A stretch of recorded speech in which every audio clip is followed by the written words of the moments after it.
At the age of 60, he had no name, he did not speak, and it was not until that age that he discovered that the human race existed, for he had been abandoned many years ago on a deserted island, and all the mystery surrounding his situation would soon be revealed to him. He lived on what he could find in nature and learned to cook the animals thanks to a castaway who taught him fire. His story, the one he remembered, was marked by loneliness. He did not know how he had arrived at that island where there were monkeys and many animal species, especially birds. He was not always alone. He remembered that a beautiful woman he called his mother was in charge of feeding him. Also, if you have not done so already, please subscribe to our channel and click that notification bell to get inspired by these real-life stories every day. Now, back to the story. She had chickens that apparently she had taken with her and reproduced them. That is what she fed herself and the child. The island was completely uninhabited. With branches and sheets she had brought with her, the woman built a hut where they sheltered from the cold. She had pots and other things with which she prepared food and all that was left there. The boy watched attentively what the woman was doing. He played with the chickens that she kept locked in a place she had made with tree branches. The woman took care of him but cried a lot because she hated that place. She was desperate, felt trapped, and had no way out. The only thing that made her keep on fighting was the little creature, and everything was known thanks to a letter she left, and that was read 60 years later. I took great care of my son. With all the willpower I had left, I managed to reproduce the hens we arrived with. We had eggs assured to eat. When I stopped producing milk in my body, my son never drank it again because there in the middle of nowhere where we had been abandoned, we had no alternative to live, wrote the woman who signed as Lorena Cascante. According to the same document, she threw herself into a cliff fed up with living in that place where she only heard screams, gasps, grunts, and barks of alarm, anger or compulsion, and soft sounds of games emitted by the chimpanzees that inhabited the place. She confessed that the first days were the most horrible because the monkeys surrounded her, and she feared that they would do something to her, because there was one monkey in particular that looked at her and touched her as if with lewdness. However, over time she learned to relate to the animals to such an extent that they would even bring fruit for her and the child. As described in the letter, the child played with the animals and was entertained by living with that species alien to his own. With them, he learned to climb trees at his young age and also enjoyed the chickens, while his mother cooked the eggs and complemented them with plants that she had bought. Because his stay in that place was not fortuitous, but everything obeyed a macabre plan of which she and her son were victims, for which they ended up paying the guilt of someone powerful. The boy was 5 years old when his mother threw herself off the cliff and he had no idea what happened. His mind couldn't imagine anything. He cried and cried from hunger, and it was the monkeys who were in charge of accompanying him. They brought them fruits of various species because they explored the whole island, and while the child never moved from the place where he had settled with his mother, the boy cried day and night, but as the weeks went by he got used to his new reality, and as he had no idea how to make fire for cooking, he began to eat raw eggs laid by the hens. At first it upset his stomach, but then he got used to it, and so he ate raw eggs and fruits.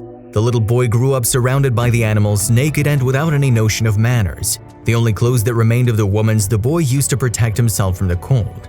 When he turned 10 years old, he went to the shore of the island, as was his custom, to contemplate the immensity of the sea, and suddenly he saw a small boat drifting in the waves. The boy was curious to see that boat because he'd never seen one, although he'd been taken there in a similar transport, but he was just a baby. He began to swim to the small boat and was surprised to see a man in it.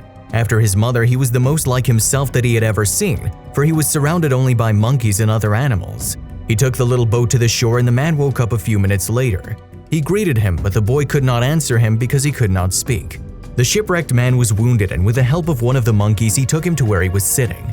The other monkeys brought down all the things the man was carrying and immediately offered the man bananas. He ate them in desperation and was able to find the letter that the boy's mother had left behind, and he understood how the child had gotten there, and the man wept. The man knew immediately that the boy did not know how to make a fire to eat and was surprised to see him eating raw eggs. From his backpack he took out a lighter and they were able to eat a chicken. The monkeys were also happy because the fire, just like when the boy's mother was there, warmed them from the cold. The castaway knew that the lighter would be insufficient and began to practice the lessons he had learned as a scout. So he took out a magnifying glass and began to filter the sun's rays through it until the dry leaves and branches they had in the fire made with 3 stones began to burn. The boy was happy besides, for the first time he tasted canned meat, and it tasted delicious. The castaway was amazed at how the boy had been able to survive there for so long and wrote the story he had discovered in his travel book. The man felt very bad for his wound was infected. He wrote that his ship had been raided by pirates who wounded him and set him adrift. Johnny Lukes was the name of the castaway who gave the boy a cap.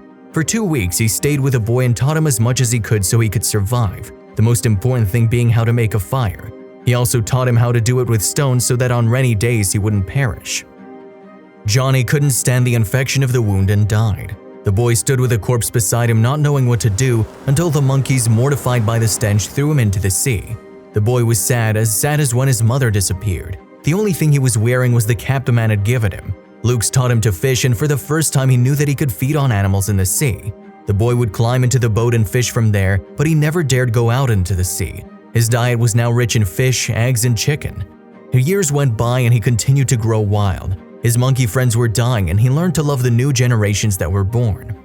Until one day, when his skin was wrinkled and toasted by the sun, he heard the thunderous sound of a ship's whistle. He went out to look out and was afraid, for it had been 50 years since the castaway had died beside him. Many men came down from the huge ship, and in a few minutes they discovered where he was. In a friendly tone, a handsome young man approached him and gave him a hug. He questioned him with his eyes and didn't know how to behave. The other men rummaged through the man's things and discovered the castaway's travel book and his mother's letter, as well as some photographs of the woman that had been left there. The handsome boy knew from that moment that he had found the one he was looking for. That man who grew up and lived all his life in the wild was Tomas Cascante, son of Lorena Cascante, who came from a family with a lot of money. But one night, when she disobeyed her parents and went out for a walk with her friends, she met Fernando Rovelo, the owner of the most important food company in the city, who offered to take her home. But when she refused, he forced her into his car and took advantage of her. As a result, the girl became pregnant, and the man, who was very powerful and did not want to be involved in a scandal, blackmailed the girl's father to allow him to take her to another country, where he would provide her with everything she and her child would need. If the man refused the request, the man assured him that he would destroy his company and that no one would believe that he'd abused his daughter. Thus, the vile businessman prepared a boat full of things in which he took Lorena and her newborn son. He had never thought of taking her to another country, but went to that lonely island and abandoned them to their fate, trusting that they could not survive and that he would never again be in trouble for having abused her and for having an illegitimate child. However, when the man was already 90 years old, his nephew discovered his old diary in which he recounted in detail everything he'd done. The boy went to the island with no hope of finding survivors, but at least he wanted to look for the remains of his family to give them a Christian burial. But having found Tomas, he took him with him and for 6 months taught him how to speak. He learned how to read, and when he was ready, together with his cousin, he sued his father, and the cruel businessman spent his last days in prison while his son inherited his fortune. But what the old man did with his new life was to return to the island and build a house where he went to live with his monkeys. His young cousin brought him provisions every month, and he became the administrator of all his goods. Tomas built a mausoleum to honor the memory of his mother and that of the castaway who taught him how to make fire, for without him, he would not have survived so many decades in that inhospitable place. If you liked the video, please give it a thumbs up and consider sharing it with someone who may find it interesting. Thanks for watching, and I'll see you in the next video.